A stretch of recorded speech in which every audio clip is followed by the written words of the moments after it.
امریکہ نے یوکرین کے لیے 61 ارب ڈالر کی تاریخی امداد کو جاری کر دیا۔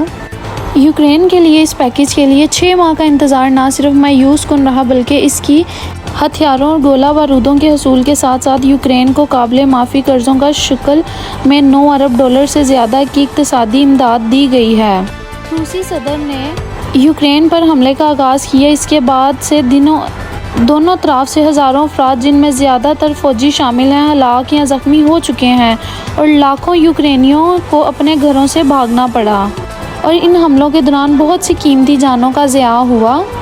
یوکرین کے فوجیوں کے پاس گولہ بارود کی کمی اور انہیں 12,000 کلومیٹر سے زیادہ طویل فرنٹ لائن پر توپ خانے کے گولوں کی رسد کی ضرورت ہے۔ گزشتہ ہفتے یوکرین کی فوج کے سربراہ نے خبردار کیا تھا کہ روس کی جانب سے بختر بند حملوں میں اضافے کی وجہ سے ملک کے مشرقی حصے میں میدان جنگ کی صورتحال نمایاں ہے۔